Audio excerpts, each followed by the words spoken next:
And welcome to another edition of Hoops Hidden Gems podcast. I'm your host, David Jones. Want to thank everybody for tuning in as usual. Episode number 12 in season 4, altogether 106 episodes. It's been a crazy ride over these past 4 years.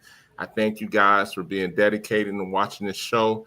As usual, I use this platform to introduce schools that sometimes you may not have heard of, as well as schools that are very well known.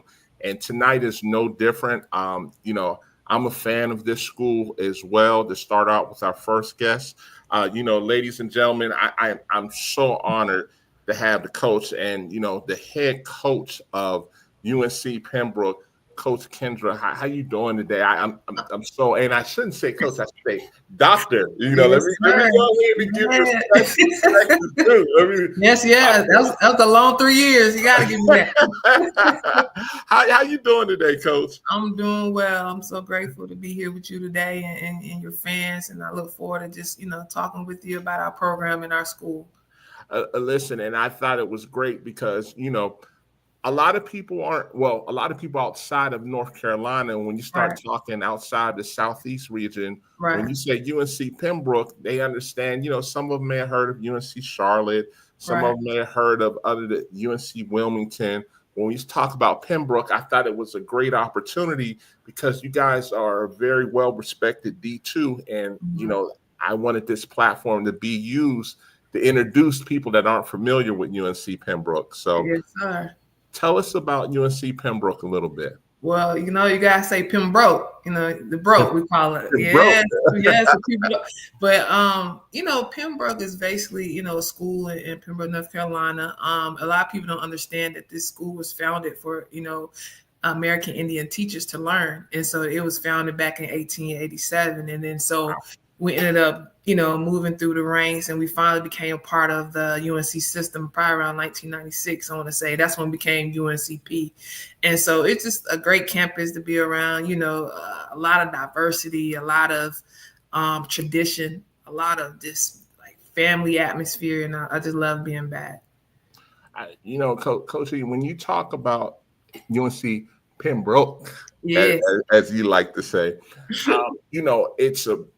it's in Conference of the Carolinas, and for Yes, sir. people that don't know about Conference of the Carolinas, is one of the stronger conferences in the Southeast and the nation as well. Yeah. So coming out of there, you usually have more than one or two teams that make the D2 tournament. Is that Yeah. correct? Yes, sir. So we have in our conference we have 16 teams.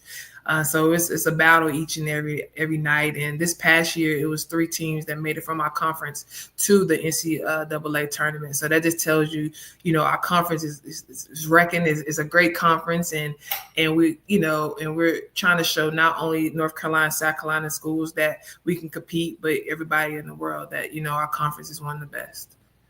And you've done quite well there. What year is this for This is you? only my first year though, so yeah, I'm going into my second year now. But Yeah, and but I so so previously though I did coach here as an assistant. Yes, sir. exactly. And so with you being, where you're at right now as the head honcho, as we like to Yeah. say, what is your expectations of players that come into your program? Well, the first thing is they have to have integrity. I think that's important. They got to, want to work hard and want to compete. They got to be a great student. And when I say great student, you might be a great C student, you might be a great B student, great A student, but we want you to make sure you do your best, each and every day. And then just want to, get better. I think that's a lost art in our times now. A lot of kids don't want to get in the gym and get shots up, and so that's one of our prerequisites, as we say, when we're recruiting young ladies to our program. And I like to ask this just out of curiosity. Mhm. Um, do you cater around practice around the school schedule, or are you a early morning practice person? Or are you an afternoon? How does that work for you? Whatever's best for our team. I can get up in the morning, I can do in the afternoon. I'm really going around their class schedules because once again, they're a student athlete, and that's what I harp on. Being in school, that's what you're here for. And so either we're gonna go in the morning, that way everybody's there, or we're gonna go after your last class, so everybody's there. It just depends on what people's schedules looking like. And last year we had a few kids that was in grad school, and so we may have to go a little bit earlier on one day just so we can make sure everybody can get their practice reps in. I'm glad you just brought that up where you take grad students as well. Mm-hmm. Do you have a GA on staff? So that's fun that you asked that. We have 3. And so, wow, okay. so we have 3. I like helping young coaches in this game. I think that's something that we need. And so I'm constantly trying to figure out how we can get GAs in our program, be it, it could be a former student at UNCP or somebody that's not, been in our program. And so we have a young fella coming in this upcoming year. He actually worked with Terrell at North Carolina A&T that will be coming in as a first-year GA, because I just feel like we need that. We need that around the game, and I think that's one thing that helps our program be the best that we can, as many coaches as we can. Man, I love it. And shout out Terrell. Terrell, that's my guy at A&T. That's definitely my guy here. And I, man, what you just said right there, I love it, because it leads into this question, like, you have a young lady that may be on your team and she's finishing up her 4-year career. She's graduating. She's done what she wanted to do. And now she's interested in coaching. And she comes to you and says, Coach Eaton, I want to be a coach. And do you have a spot for me as a GA? Yeah. So honestly, it depends on that player, because honestly, not every kid is great. I'm just being honest, in those 4 years. And so you have to make sure their attitude, their integrity, their willingness to be a coach and be around the program is going to actually help the program, if that makes sense. I just don't want to just give you an open hand, like, come on, I want you to be able to tell me why you should be a GA. That makes sense. And so we're going to do an interview process, just like if we just bring in somebody random off the street, because I think that's important as well. And so if they're doing all the things that we ask for a program and they're a stand-up citizen, then yes, we'll have opportunity, but it just depends on the kid, Okay, yeah. So there's no entitlement at Pembroke. No, you got to work for it. I love it. That right there, and the fact that you have 3. I have yet to have anybody that I can think of below Power 4 that has 3 GAs. That's huge right there. Yeah, I mean, it's important. It helps us with, this player development, helps us with game operations. It helps us with so many different things, and they're getting that hand-on experience. So it helps us a lot, a lot. So. And the other thing I saw, you had a number of coaches on that staff too. Yeah. So we have total with myself, we have 6. and listen, for you people that don't understand, as a D2, a lot of times with D2s, you see the head coach, you see the assistant, and maybe a GA, and that's that. That's it. Yeah. So, and I tell people all the time, when UNC Pembroke, like, we have a championship, experience here. Like, our AD, Dick Christie, came from NC State. He understands the importance of having a championship caliber program. And so he's going to do whatever he can for all our programs to make sure we're competing at a high level. Right, listen, we just started out, and I'm like, oh man, I'm like, where I sign up at? Right, that's really good, and and it's what comes to this next question as well. What majors are popular amongst the players, and what majors are big at UNC Pembroke? I always want to talk about that. Well, for us, paying attention to this. Yeah, so we have over 150 majors, right? That's with undergrad and graduates combined. And so I think everybody can find some way to get to a degree here, because we have over 150. When it comes to popular majors here, for like non-student athletes, I know nursing is a big one. But within, we have, for our student athletes, we have psychology, we have criminal justice, we have business. Those are the top that we have our kids in. We have some kids that want to be dentists. So we had a young lady this year who's going to grad school, and she wants to be a dentist one day. So it depends on, whatever you looking for, we got. Okay. Now, and we just had live period this past weekend, which leads into this question. I don't know if you were out or not, but when you're out, looking at players, what type of kid, because there's always a misconception that, when you guys are out watching, it's the kid that's scoring 25, 30 points in a game that you're going to say that's a Pembroke kid. Mm-hmm. And that's why I think this question is so important. What type of player do you look for? And I know it's situational that I want people to understand that makes them a possible college prospect to get on your radar. Yeah. So first thing I'm doing is making sure they're not looking in the stands, looking at their parents. I think that's important. I can't, because that means you're getting coached from your parents and not being coached from the person on the sideline. So to me, that's a red flag. Other than that, I'm looking at how hard they play. Are they helping up their teammates? How are they on the bench? Are they involved in the play somehow? Either they're passing, assisting, rebounding. How are they playing with their teammates? All those different intangibles that people don't look for. Of course, you're going to look at, how many points and rebounds and stuff. That's a given. But what's going to determine, what's going to make you different from the player that you're playing against? And so that's kind of what I look for. And that's what I have my staff look for when they go out. Like, how is this player impacting the game offensively and defensively? And then we go from there. Okay. And I like that, which leads to, I'm glad you said that. Mm-hmm. Will you take a chance on a player that needs development? That's a good question. Yes, of course. That's why we have all these coaches, right? Player development is very, very key in our success here. And this, for example, this year we had a young lady who, her first year, she probably only played 9 minutes a game, 1 points per game. And this year we brought in a player development plan for her. Every kid, when they come in, I'm going to sit with them one-on-one, and we're going to talk about, okay, what can you do, what you cannot do, what we're trying to work towards, and make sure we're on the same plan. This young lady got in the gym with a coach pretty much every day of the week, except for the required day off. And she went from 10 minutes to 33 minutes a game, almost, from 1.8 points a game to being our leading scorer with 12 points this year, just in 1 year. And so if the young person, if she's, willing to be coachable, be willing to learn, yes, we'll take a chance on it. I think that's important as well, because you're not going to always at the D2 level. You're not going to always get the best kid, but you want to really, find those kids that's willing to work hard and get better each and every day. And I love what you just said, because with the landscape and the way that college athletics has changed, how has the transfer portal affected your recruiting? Good. I was just talking to one of my friends about that, because she's at the D1 level. I said, y'all are killing me. I said, D1s. I said, all these kids want to play D1.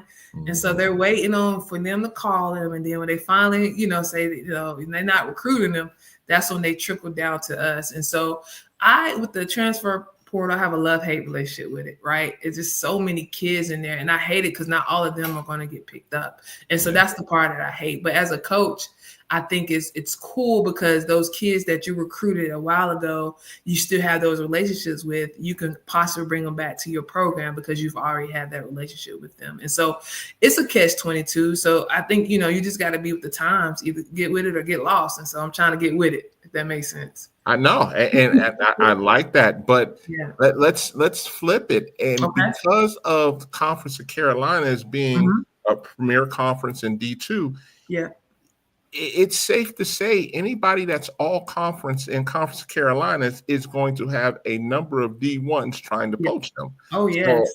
So how do you approach that? Like, you just mentioned your leading scorer. Now she's getting attention. So is that a blessing to say, hey, if that's the case? Or what's your take because you have to know somebody that is improved like that, and they're doing it at this level at a very good D2, there's going to be D1s looking. Yeah, the approaches. It's all about relationships. I think that's important too.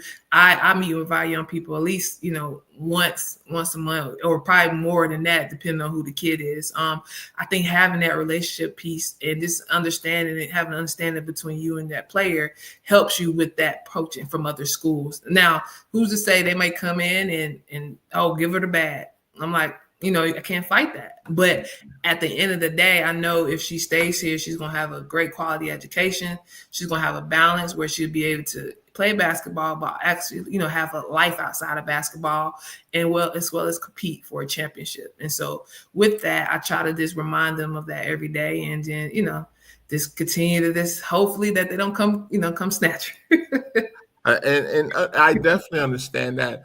But Yeah. one of the things that caught my attention with Pembroke is the fan base. We talked about that backstage. You guys have an amazing fan base, and they're very supportive. The whole community, like you said, you're basically a little ways outside of Fayetteville. Yep. So being away from Fayetteville, being away from Raleigh, being away from Charlotte, you kind of have your own solidified fan base. So let's talk about that a little bit. Man, the Braves, yes, I love the fans there. I want to say we probably had the top attendance this year, and then that's just a shout out to all our local fans. From the pastors, from the little kids that we see at the grocery store, just everywhere. Being in Pembroke, North Carolina, there's not a lot going on athletic wise, and so when we have events, a lot of times the people are coming to cheer us on. And with Conference Carolinas, we do double headers, and so that also helps with both men and women, and being successful, I'm not gonna lie, helps with that as well. So I just think that brings our fans in, and just I just think like this, the atmosphere that we have, fans want to be a part of. And so that's why we're able to lead our conference with the attendance. Let me ask this, and and it's always the recipe because almost everybody does it. Yeah. Do you have an elite camp and team camp as well? So we do have elite camp. One thing that I like to do with our elite camp, I really like to cap it. I'm going to cap it around 40. Just so I can actually evaluate talent. I know some coaches that do elite camp just to bring in kids, just to kind of raise money, and that's not what we're doing here at UNCP. We really want to make sure that our camps are very successful, but we also want to make sure we're giving these young people our attention when they're there, because they've paid money for us to evaluate them to play. And so I want to make sure we do that. And so I really try to cap our camp with that. So we'll do 2 elite camps. We'll do one in June and then one in August, and then no team camps. Not this year, maybe next year, but not this year. Now, and I'm glad you just brought that up. With a low number like that, that really is an elite camp. Yeah. That sounds like you're recruiting from those elite camps. Yeah, we are. I think that's a great example, like a great way for get them on campus, see what we have to offer, give them a tour, meet our staff, and just see what a regular day of practice will be. So we put them through different drills and see how they react, and go from there. But yeah, I really use this as an evaluation tool for us, because like I said, I was in their shoes and I went to a camp and there's 100 kids. Like, how can y'all all evaluate these kids? And so I really try to do my best to make sure I know each kid. And so when they call or email, I can actually give them feedback. Okay. I like that. What type of style does UNCP play? We're going to compete. We're going to play hard. That's the first thing. That's every day. I tell them all the time, we're going to be disciplined too. And I think that's important. When it comes to offense, we really want to play, high-paced offense. We want to get up and down. If we can push and transition, we want to do that. And then we watch a lot of film. And so I'm going to try to exploit your weak defenders. So we're going to put people in space. We're going to put you on the block if we know you can't guard, and go from there. And defensively, we're going to play man, but we will change it up. Defensively, might throw a press at you. We might throw a zone, just depending on the flow of the game. I'm not really I don't stick to one thing defensively, because you never know. One game we probably can't guard a tree, and so we're gonna go into the zone and pray to God that they can't shoot no threes, and we're gonna rebound. And then offensively, I really try to change our offensively. Going back to the players that we have. Every year, your players change, and so I don't want to keep doing the same offense if those players are not able to do that. And so preseason, we use that as a tool to evaluate our kids, and then we go from there.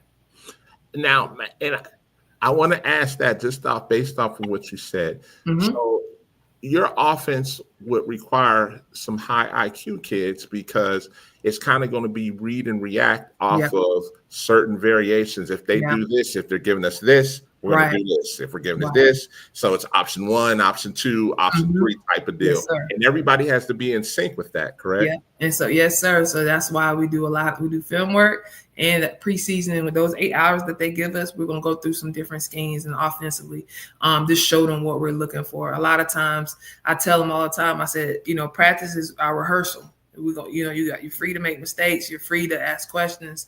And so when we get to the game, it could just be a play and you could just go out there and just play your hardest and compete. And so, yeah, we really harp on our offense. Hence why our scoring went up a little bit. Our defense gave up too many points this year, but our scoring went up a little bit more. So my coach always tell me that. I'm like, but I'm trying to, cool out about that. But yeah, IQ is important with our offense.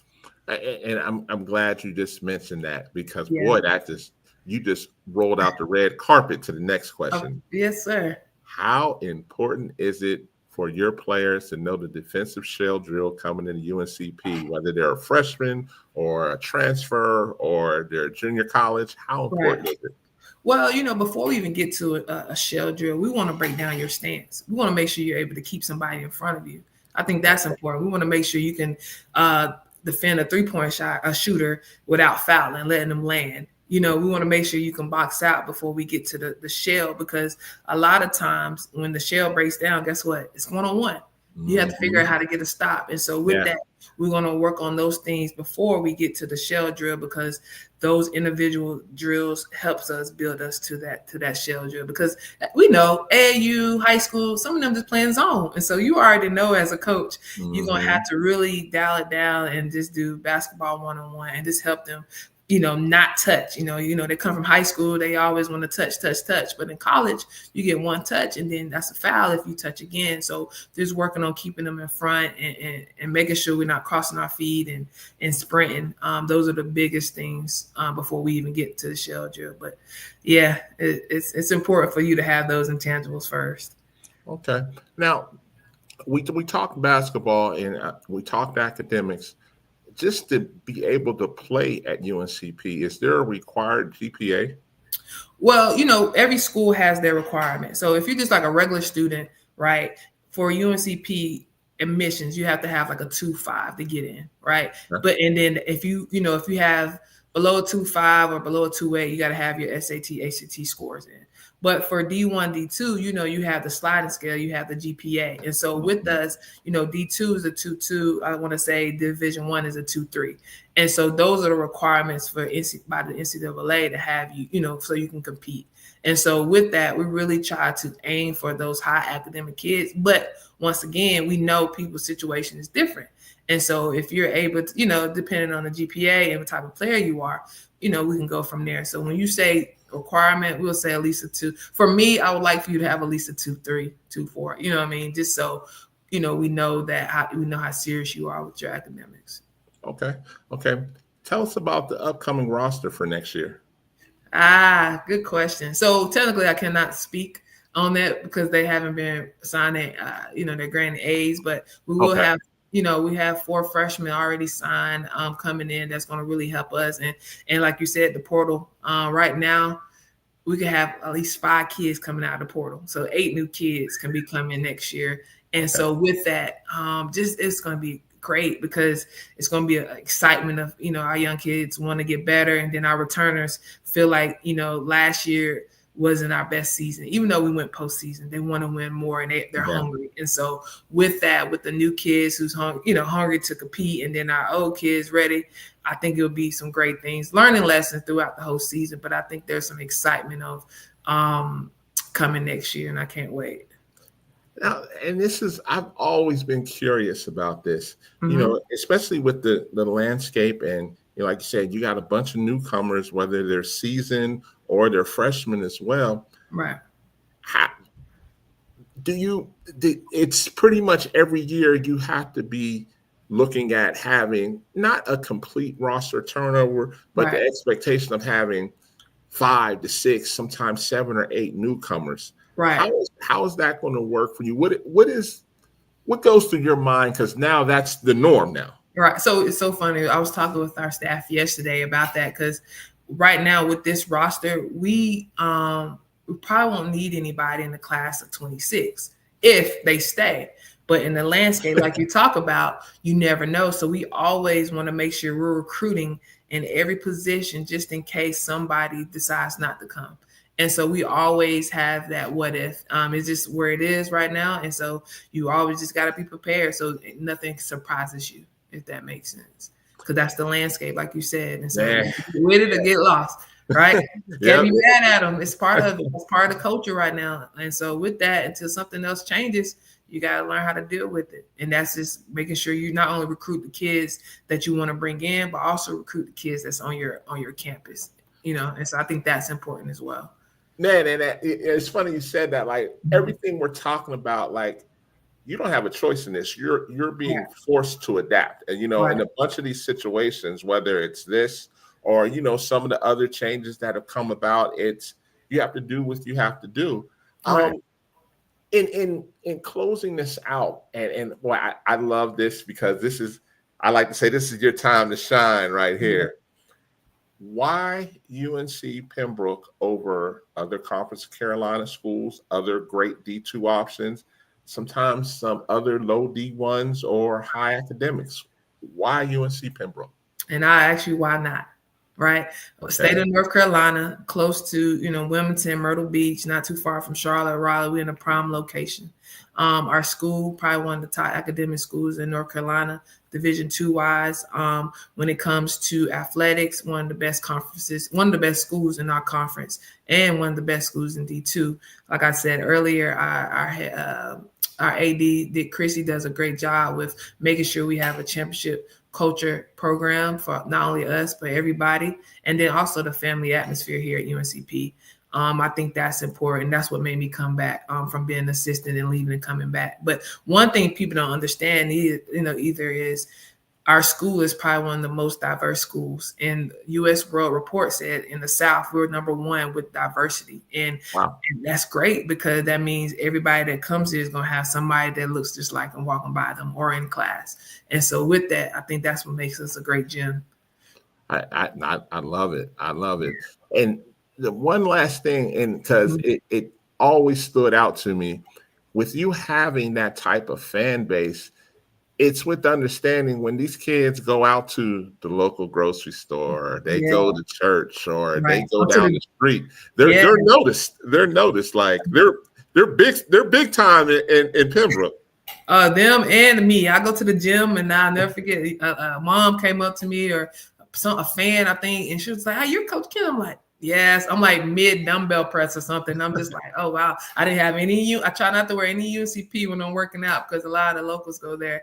But it's just fun. No matter where you are, our fans know who we are, and that's a great thing because that means they're coming back and they know what we're doing here at UNCP as well. I love it. Hey, listen, I appreciate you so much for coming on. Sir. I mean, you guys are doing some big things up there. I plan on getting back to that area because, you know, like I said, when we talked previously, you know, I used to work in Pinehurst, you know, on contract for a hospital. And that's how I got out there because there was a clinic out there. When I was driving down the street, I'm just looking like, oh, okay, it's a nice little college town. Okay. I love it. Yeah, you got to come back and let me know. We'll get you, get you some UNCP gear and get you at the game or two. Get you a little tour as well. We can make it happen. Absolutely. Thank you. And thank you so much for coming on. I listen, what you guys got going on. I mean, people that don't know, I mean, North Carolina is a basketball state anyway. Exactly. So North Carolina being a basketball state and then talking to you and seeing what you have and the facilities and then the support you have as well. I'm like, man, I'm sure there's other coaches watching right now. Like, man, they got all that. I think one of our athletic training room is probably one of the best, and I would say it competes with some of the D1 schools. This is what we have with the pools, hot, cold tub, underwater, treadmill, all those different things we have. And I think I tell people all the time, our facilities, our school is probably one of the best. Before I let you go, because you just said something. And I want to harp on this because people don't understand this. Listen, I'm not trying to be funny when I say this. Okay. UNCP and a lot of D2 schools is high level. And again, I'm not knocking anybody when I say this, but UNCP and these type of D2 schools are on par with low D1s. Would you agree? I strongly agree. Not only facilities, but also playing. Yes, sir. And that's why we just so hard for me and the men's team trying to find D1 games. You know, them low D1s, but I'm not playing them. No. Tell our kids we want the smoke. That's a good thing. That means we're doing what we need to do. I love that, because when I tell people that, you know, they're looking at me like, oh, that's your friend, you know. I'm like, no, I'm telling you. I'm like, no, it is on par with low D1s. And a lot of people don't understand that. And you know what? And I'm glad we just said that. And look, sometimes I can go a little over with this, but no worries. Do you have the opportunity at UNCP? And this is so important as well. Can you go play professionally from UNCP if that is your goal? Oh yes, most definitely. We have a young lady now. Actually, she's going through agents. Like we have people like she's trying to find an agent so she can go overseas. Basketball. If you're doing what you need to do on the court, they'll come find you. They'll come find you. That's an easy question to answer. I asked that because I harp on it, because when you start, like I said, when you talk Conference of Carolinas, the SAC, when you talk the Peach Belt, and those are just three good Southeast conferences, but the PSAC, the Lone Star, MIA, there are a number of players that go play professionally. And I get people all the time, really? Yes. Like it really comes down to, like you say, is having a resume. Yes. You know, you can't just average 2 points and expect, oh, I'm going pro. No, but it's commonplace. It's not a crapshoot where it's done every 15 or 20 years. No, it's on a regular basis. Some of those all-conference kids are going pro. Right. And you got to have somebody that's going to advocate for you. And your coaches, you know, hopefully do that for you. And then your coach had probably been at different schools that they met folks as well. And so it's all about connections. And I think that's important too when you're trying to go overseas. Love it. Love it. Yes, sir. Coach K, thank you so much. No, thank you. I'm sorry, Dr. K. Are you good? You know, that 3 years is not in vain. I respect the paper. I respect it. Yes, sir. I appreciate you. And no, I appreciate you. And, you know, anybody that comes on this show, we like the family reunion here. You consider family now. So this won't be your last time coming on. Trust me. Okay. You know, I'm kind of shy, but for you, I got you. No. We will get you out that shell. We're not gonna have that. No, but thank you. You were amazing, and we'll talk real soon. Okay. Yes, sir. Thank you. You have a good day. All right. You too. Listen, love her to death, and because what they're doing there, people don't understand. That's a very quality school that is, and I'm not afraid to say it, that's on a high level. And you know, us in the basketball world like to say, you know, hey, it's a high D2, but when you say a high D2 program, yes, it's on the same stage as a low D1. And like she said, a lot of low D1s, but game or not, we're not going to do that. Ladies and gentlemen, our next coach, man, I love it because we deal in different, you know, we do D1, we do D2, we do D3, we do JUCO, and tonight is no different. We had another JUCO coach. I love my JUCO coaches as well, and I like this platform for people. It's options because sometimes you need that JUCO to go D3, NAI, D2, or D1, whatever that may be. And this guy right here, he's here to help and understand that he's a very good coach as well. Ladies and gentlemen, we have Coach Rob Beckman from LSU Eunice. How you doing today? I'm doing great. I appreciate you having me on. Man, thank you for coming, man. You know, with you being at Unison, you haven't been there that long. You know, you're still somewhat new there. I wanted people to understand LSU Eunice. I've driven past there a number of times. I haven't driven past campus, but I've driven past the exit that says LSU Eunice coming off of 20. And I'm like, man, I've never heard of that. And the person I was with at the time, as we're driving by, you know, they're explaining it to me. I'm like, okay, so it's basically in between Lafayette and Lake Charles. So this is your time to shine. Tell us about LSU Eunice, man. Yeah, Eunice is a small town. Like, it's a little over an hour from Baton Rouge. It's about 40 minutes from Lafayette, about an hour from Lake Charles. So it's pretty centrally located among a lot of the bigger Louisiana towns with some really good basketball programs. We're part of the LSU system, so we're basically the junior college branch of the big LSU. We have the same colors, basically the same mascot. We're the Bengals, but it's pretty much the same thing. But yeah, really nice campus. I heard you on your last interview saying really good D2s are you're saying just as good as D1s, sometimes better than the low D1s, honestly. But look, I didn't want to do it because then they start to text me, oh, you're messing us up. And that's something I run to in recruiting all the time is, in basketball is a little different than football. I'm like, you realize how many D1 programs are on basketball. There's like 300 something, I believe, last I looked. 364. So, and I don't want to bash anybody, but I'm like, you realize UConn, South Carolina, LSU, and then take whatever number 300 is at the D1 level. Those are very different things, so Yes, anyway. But same thing with JUCO, though, actually. So JUCO, it varies a lot. Sometimes some people don't know this, but there's also D1, D2, and D3 at the JUCO level, which not everyone's aware of that. We're a D1 JUCO. All that really means is, we have a little bit more money for scholarships, basically. So, but yeah, it's I'm basically, when I took over LSUE, in the past, it had some good years, but it had struggled for a couple years when I took over. So just kind of started to rebuild immediately and just finished my first season. We did well. We more than tripled the wins from the previous year. We had 20 wins this year, won the conference, and just trying to get it to a national level right now. And man, for people that don't know, like you said, you're in the JUCO D1 region. What region are you in for JUCO? Yeah, so we're in the same region with Mississippi. So there's a Louisiana conference, there's a Mississippi conference, and then combined, we make up what the region is. So, like I said, this year we won our conference. So then we were the one representative of Louisiana in the region, and won the first round, and then lost in the second round to the number 1 seed. But yeah, it's us in Mississippi.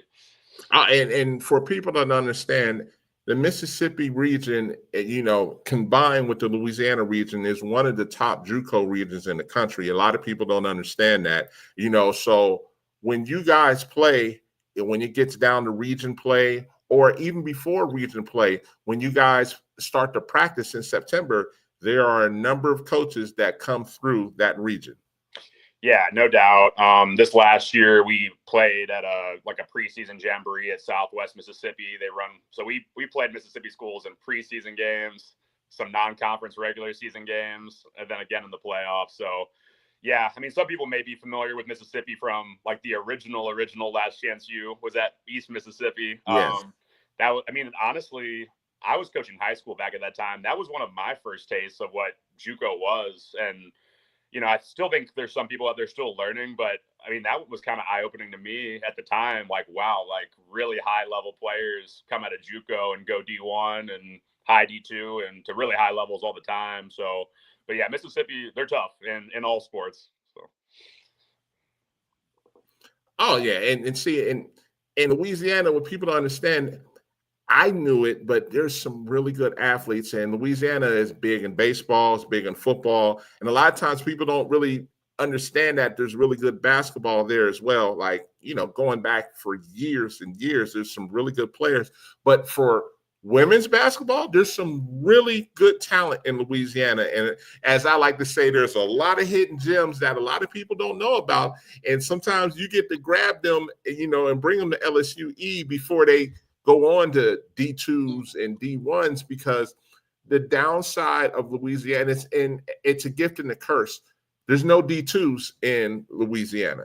So a lot of times it's, all or nothing. And I don't want to say all or nothing. It just means if you don't make those number of D1s in Louisiana, you'll have to leave the state. And there's nothing wrong with that. What I'm saying is, I look at it, there's so many gems because, and I speak this from knowledge right here, when you had Coach Justin, who's at Nicholls State, he was in Georgia eating because he brought a number of those Louisiana girls. And again, that's why I said he brought them to the D2 at Georgia Southwestern, and they were winning. And here he is, he got a D1 job off of that.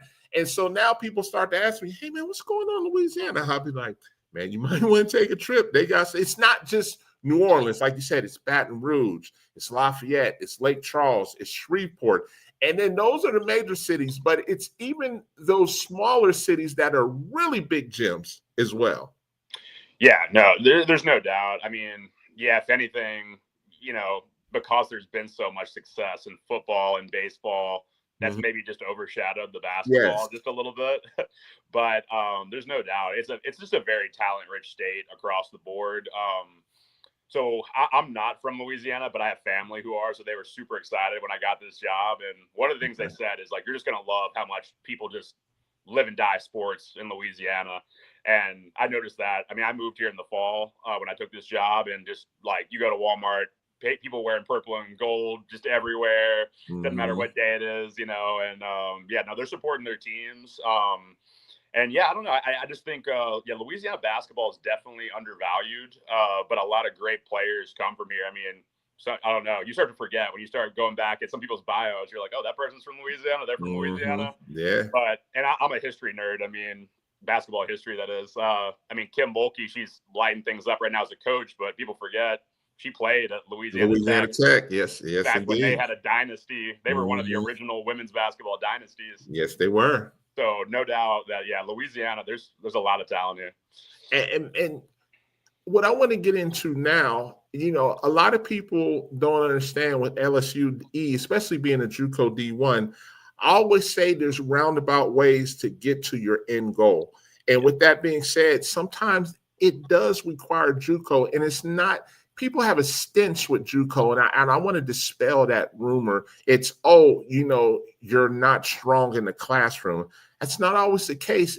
People don't realize sometimes it's going JUCO to get that development that you need to get to the level that you're trying to get, whether it be NAI, whether it be D2, D1, whatever the case. And JUCO prepares you, because now not only do you get that associate's, but now you have someone like yourself that has developed that person in 2 years, because sometimes when you go to those bigger programs, you're going to sit for the first 2 years.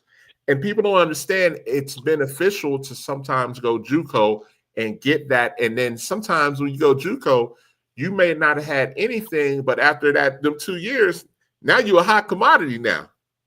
Yeah, no doubt. So here, I'll use this. I'm going to recruit against D1s right now. Okay.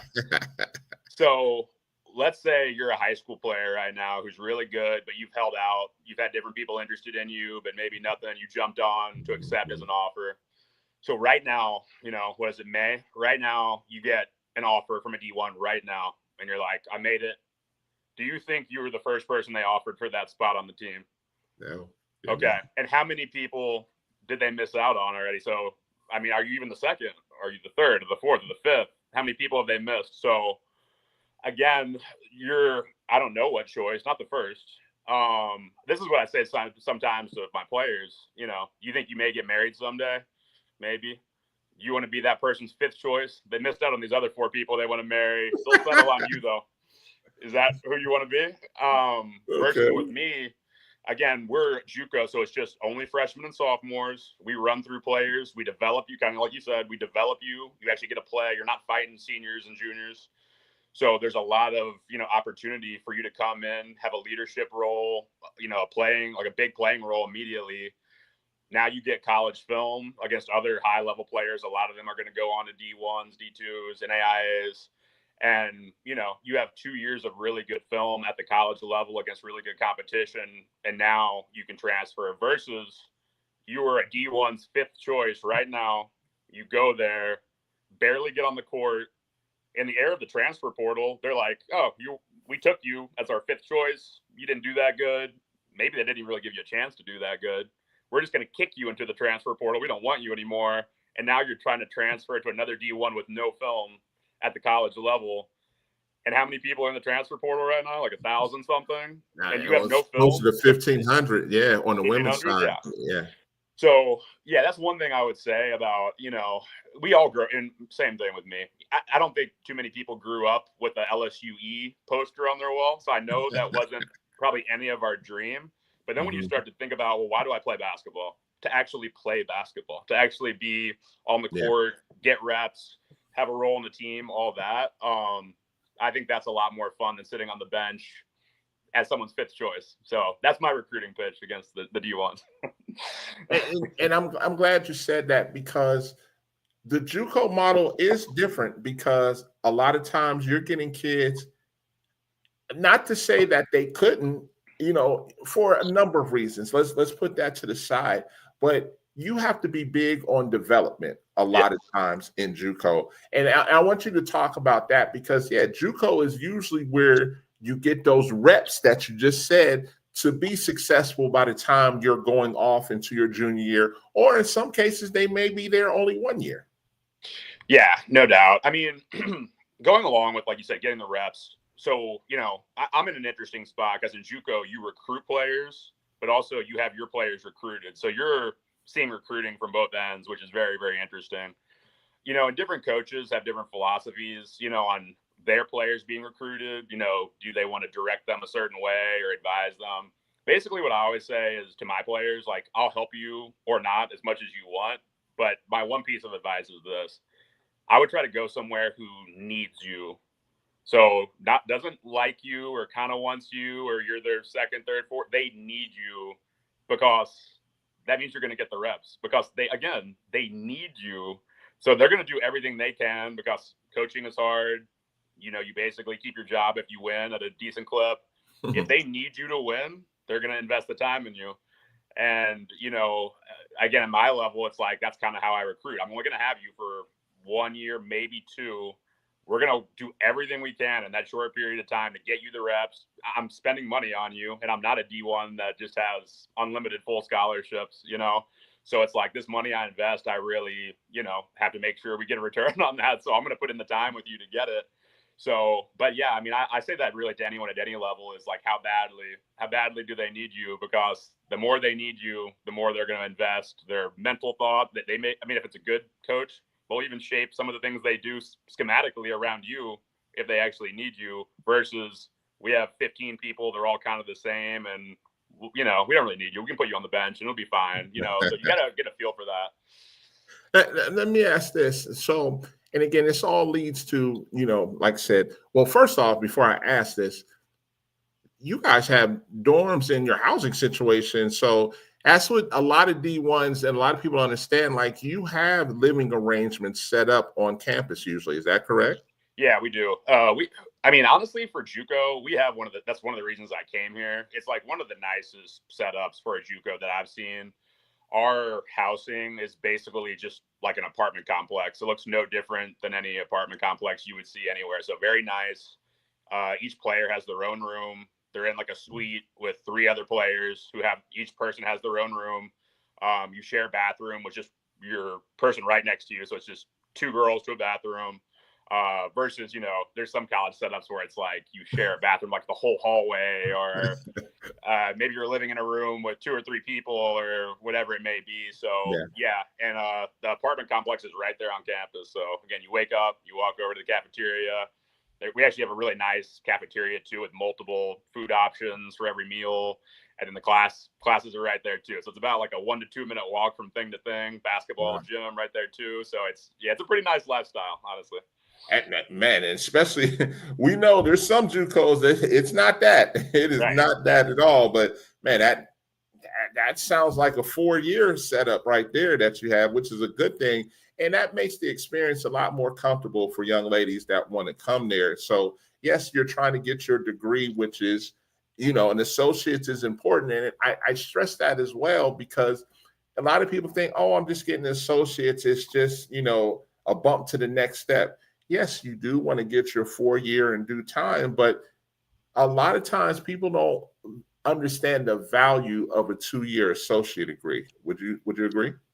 Yeah, no, for sure. I mean, and sometimes your major when you're 18 years old. Sometimes you're still figuring it out. And then for that, we have general studies where you basically knock out kind of those, core level classes. Core classes, yeah. Yeah, it's kind of like high school. I mean, everyone has to take English 1. Everybody has to take like basic algebra. So you knock those out while you're kind of figuring it out still. So again, by the end, either you've started on your major or you've just knocked out the core level stuff, and then you're ready to move on to your 4-year when you're ready. So, but it's extremely valuable. We also have, tutoring on campus. We do study halls as a team. Yeah, I mean, there's a lot of resources actually, again, for our JUCO, we're pretty well set up, and yeah, that's a valuable experience. I think, for some people too, like let's say they're from Louisiana, and we have a mix, of especially next year, because I've gone a whole recruiting cycle now. So we'll have our Louisiana kids. We'll have some really good players from across the country, and we'll have about 4 players who are international too. So it'll be a pretty diverse group. Yeah.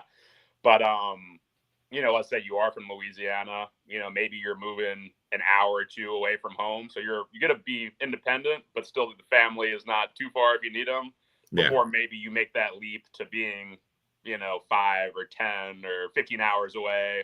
So it can be like a good kind of stepping stone too when you're 18, 19, just to kind of start to get your independence. I like that. And so I want people to understand how this works for JUCO. Like we touched on a little bit earlier. So, you guys start in August or September, correct? Yeah, they move in August. Yep. Okay, so they start in August. You start getting practices. By September, they start to have that JUCO tour, correct? Yeah. So yeah, there's some big JUCO jamborees that go on, and here and at my previous school, we'd always go participate in those. And I mean, kind of the way I've done it always is I ask for give me the hardest teams in the country that are going to be there because to me it's preseason, so it's like I don't know. There are a lot of 4-year coaches that come out to those too, by the way. So yes, they do. From Dave Neely's event to Southwest Mississippi. Now they have the new JUCO tour that Jason Keys and Brian Barton are doing. That's going to be huge as well. So yes, because I usually go to a number of these jamborees, and it's not unheard of to see 150, 200 coaches at these events, because like you said, those are the people like, hey, we need some players. Yeah, no doubt. I mean, like I said, it's not uncommon for there literally to be hundreds of 4-year coaches, D1, D2, across the board. Yeah, and again, like in the current era, transfer portal is big, but also JUCO's big, especially if you've been a really good JUCO player, because again, you're why is the transfer portal a thing? People like a proven commodity that you've played other college level talent and you've proven, that you've done it against other really good competition. Because obviously at the high school level, I mean, I've seen people, whatever, they score 1,000 points. Well, awesome. Then I go see, well, you're playing against these little 5-foot girls every game. Of course, you scored 1,000 points because their district is weak or whatever, but that's a little less common at the college level. At the college level, even if you're in a bad conference, even a bad conference is pretty good, once you reach high levels. It's like saying the worst NBA team. They're still pretty freaking good. So yeah, but JUCO is just another way to prove that you can play college level talent. So if you're doing good stuff at JUCO, you're going to get recruited. No question about it. Absolutely. And man, so you guys start in September. So even before Jamboree season starts, usually that starts October 1st. Those coaches are coming to your practice. Now are 100 coming? No, but usually 10 to 15. It's not uncommon for, especially the local schools from New Orleans to Tulane to Louisiana Tech to McNeese. Any of those local in-state schools, they're going to make a stop at LSUE to say, okay, hey, coach, what you got this year? And, especially when it's your top tier players and they have a little resume with them and they return. Oh, yeah, they're going to say, hey, coach, they've already told you already that they're interested in this person going into the season. Would you agree? Yeah, no doubt. And, Louisiana, it's very interconnected. People kind of know each other. So for some players, it's someone maybe they had their eye on, but just by the time they were graduating, they just were like, they're not quite ready. We're going to take a transfer kid this year instead. But again, they are keeping their eye on them, saying, well, let's see what they do over the next couple of years. Maybe they need to mature a little bit or polish up some part of their game. So there's no doubt. I mean, even like I said, this was my first year. I was still meeting everybody, but I had coaches, even as a new person in the state, reaching out to me like, hey, give me updates on this kid, because that's someone who we did like in high school. We just wanted to see them, show a little bit more maturity on the court with the way they respond to, their teammates or their coaches. But yeah, there's no doubt. I mean, look at some of the big programs like the big LSU had a JUCO player from Northwest Florida who's one of the national That's powers. one of the premier ones. Yeah, I mean, there's no doubt when you look at even the most high of the high major, they'll pick up the occasional JUCO kid here or there. So yeah, again, it's one of those things. You start looking into different really good players. There's more JUCO players out there than you even realize. And I'm glad we're talking about this because you have the luxury as well. And I like to ask this because with the portal the way it is, and we like to call these for, the listeners that are listening, you take drop downs. And when I say drop downs, they're dropping down from D1 or dropping down from D2, and they come to JUCO and say, hey, I'm going to use that sophomore year and try and get better, and sometimes transfer back up or, go D2 or whatever the case to find their second home. You take those kids as well, correct? Yeah, no, absolutely. I don't want to misspeak, but I'm almost 100% sure that the national JUCO player of the year was a drop-down player, actually from a D1, believe out of Florida, I believe. So yeah, that's very common. I mean, that's kind of part of the premise of the Last Chance U Show. A lot of those players were on bounce backs as well. Mm-hmm. Go D1 for a year, it doesn't work out, and again, it's wanting to get the film, it's wanting to get the reps. As a JUCO, same thing with me. If someone says, hey, this player was at a D1 and now they're interested in you, of course, I'm going to take a minute to look at them because I'm like, well, there must be something to them if they even got to that level, got that offer. So, but yeah, no doubt. And yeah, there's been a lot of players like that have done really, really well. And again, across all sports. But yeah, the bounce back kids, I mean, like I said, it's just not every place is for everyone. So maybe you go to that D1, but you're playing behind a junior or a senior. Maybe your style, the coaches, again, maybe took you as their fourth, fifth choice. And it just turns out maybe your skill set just doesn't fit the way they want to play.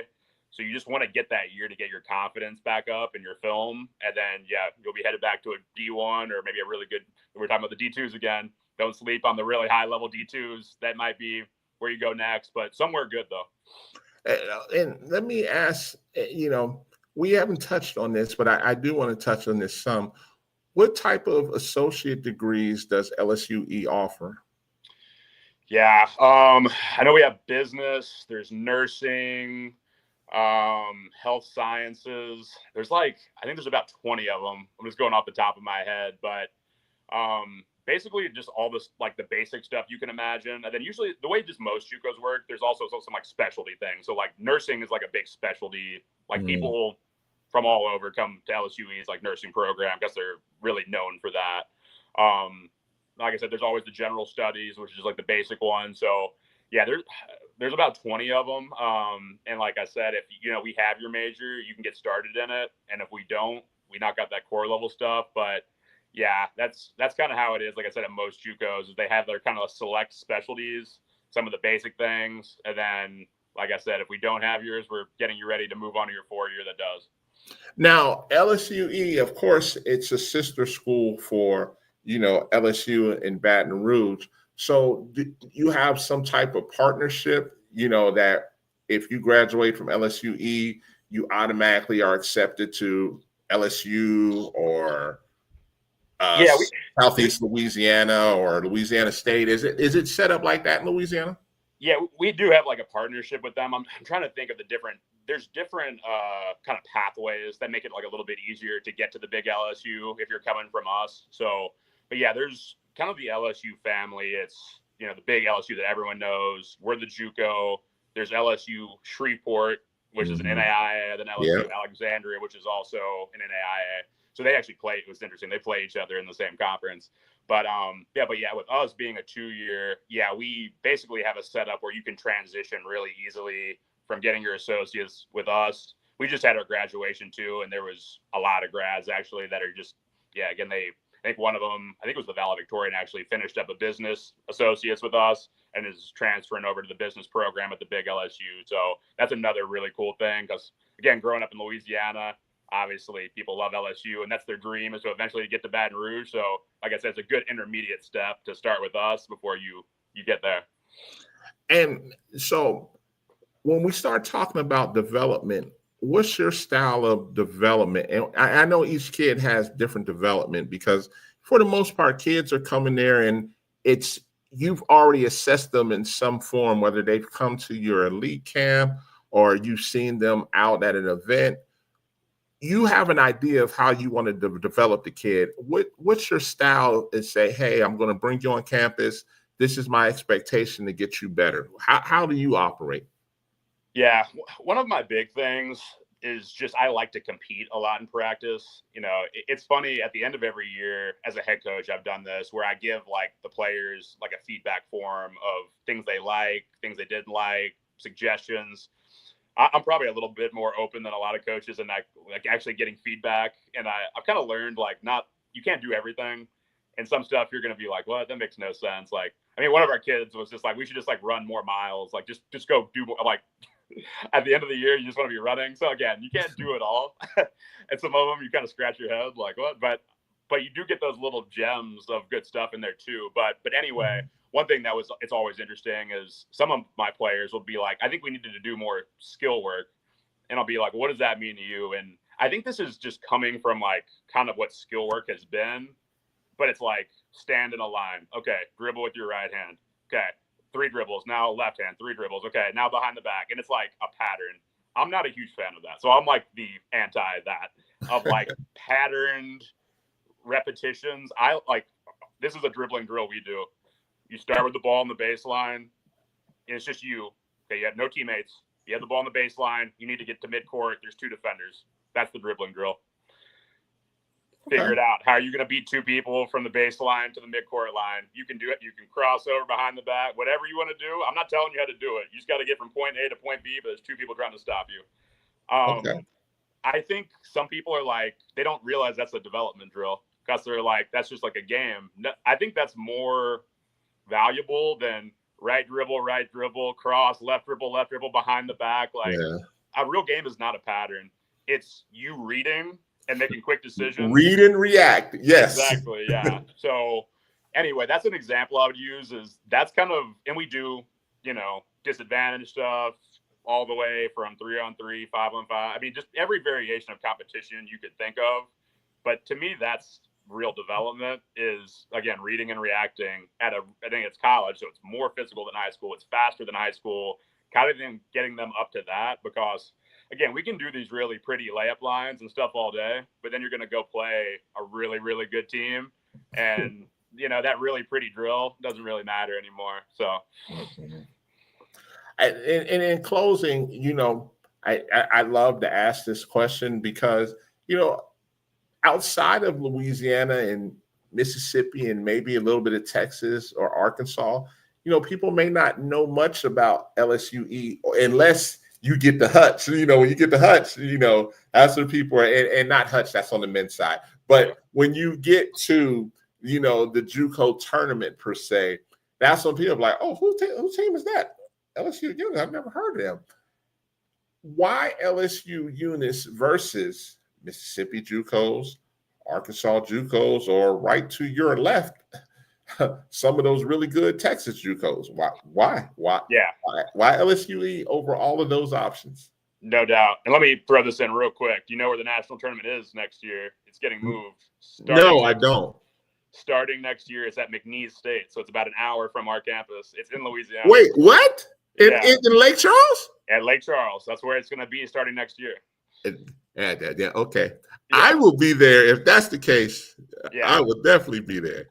Yeah, no, that's where it's getting moved to, so it'll be there. And that's one of the reasons. That's one of the reasons I took the job too. Is it just felt right. Like when I got offered this job, I'm like, okay. If I take this job starting in, you know, just a couple seasons, it's going to be an hour from campus. Like it feels like it's meant to be. Yeah. But yeah, as far as me, I would say, again, you know, what are your goals? A lot of players do ultimately want to try to get to either, you know, a high level D2 or a good D1. But like I said, you want to play now though. So instead of going and sitting on the bench and just hoping and praying, come to me, have a big role. Like I said, I do feel like I'm really good at development. I just do it in a different way because we're going to play a lot. It's going to be fast paced, a lot of competition. And we do play very fast. And I know that's the buzzword everyone says, but what I always say, I mean, I haven't heard a coach yet say, you know what, I really like to play slow and methodical. I just haven't heard that yet. But I always say, well, check their numbers though, check their film. This was my first year here. We were very undersized, honestly. Mm-hmm. So I just tripled down on us playing fast. We led the entire nation in forcing turnovers, number 1 in the nation in steals. And again, not just up there, number 1 in both of those. So, like, again, I'm not just saying we play fast. We play fast. I think we were number 11 in assists, so we share the ball a lot too. So, again, if you want to go to a team that doesn't just talk about that just because it sounds nice, but actually does it, that's the type of way we play. I think also, too, it's just, again, I'm not from here, but the purple and gold is cool. Having the LSU logo on you is cool.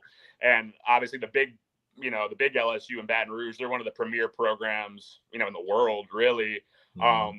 We get to go watch them practice, see that. Like, we got to meet their players. On my social media, I have a picture with Flage, which I'm sure a lot of my recruits think is cool. It was fun to just meet all those guys. So you get to be a part of that family. And I guess this lastly, to me, that was, it's something I'm still working on, because LSUE, it's had good years. It had some down years. But to me, I'm like, I'm not just okay. Well, this year we won the conference. That's cool. But I want to win the region. I want to win the national championship.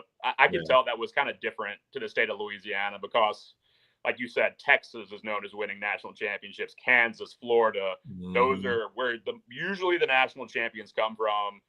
And I kind of feel like sometimes the other regions are like, well, we're not on their level. In my mind, I'm like, no, like we're going to be on that level. We just got to get the right people here that want it badly enough.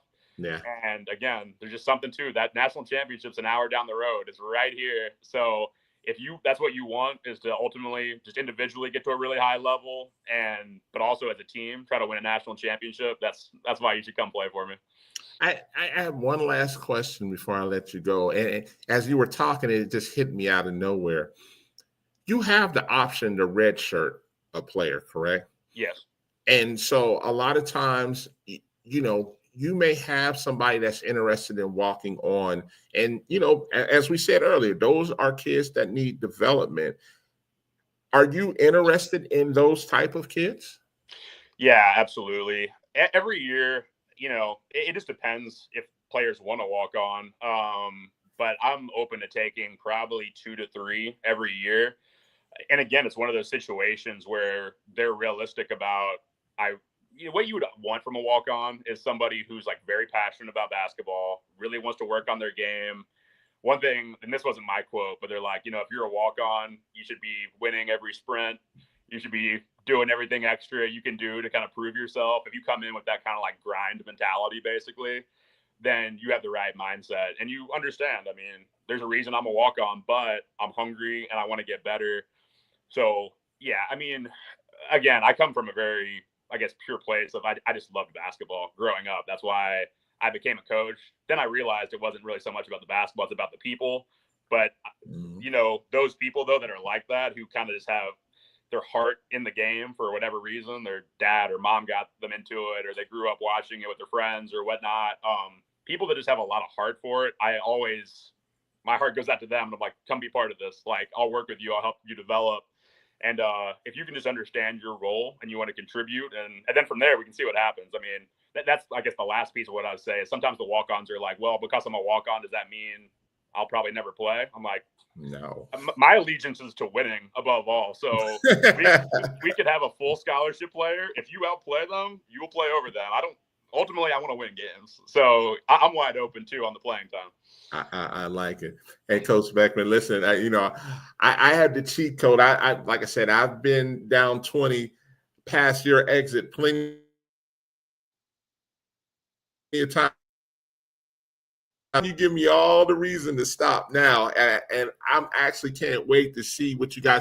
I'm interested in seeing what the campus looks like, because I'm like, I've seen so many 2 years that I'm like, man, this is really nice. And it debunks that myth like, oh, it's 2 year, you're commuting and all that. So I definitely want to get out there to Eunice and listen, now that I'm a gumbo fan too now. So that you have the gumbo waiting for me. Yeah, now the food's unbelievable. That's another I should have put that first. Come yes. to LSU because the food is incredible in Louisiana. Definitely. But listen, I appreciate you coming on. I tell anybody, once you come on this show, you're considered family. and this won't be the last time, man. And I appreciate you coming on, and we're going to talk again real soon, okay? No, absolutely. Thank you for having me. And yeah, I'd love to talk anytime. Absolutely. You take care and have a good night, okay? All right, you too. All right. Coach Beckman at LSU Eunice, listen, I tell people all the time, there's a roundabout way to get to where you want to get. Sometimes it's JUCO. Sometimes it's going to a lower level now and transferring up. Sometimes it's staying at the same school for 4 years, because it's not always about trying to find something better. Because at the end of the day, very few collegiate players are going professional. And sometimes we get away from what the main goal is. And the main goal is to get that associate's if you're going to a 2-year school. And the bigger goal is getting that 4-year bachelor degree, or maybe moving on to get your master's. Whatever the case may be, it's so important. And we get away from that and we forget we're using basketball as a vessel to obtain that, to prepare you for life. And everybody I bring on this show, I mean, there's not a person on here that's interviewed that is not competitive and that does not want to win. But at the end of the day, what they want is they want players that are going to be successful in life. That's going to do it for tonight. I thank everybody for coming on and staying with us for a little bit over an hour. We're going to rev right back up on Thursday and have another great show. I wanted to do 2 shows this week because I was out last week, the live period, at a couple of events. So we're going to do this again on Thursday night with a couple more guests that are already lined up. So for tonight, everybody enjoy the night, and we'll see you again on Thursday night. I'm David Jones with Hoops Hitting Gems podcast. Good night.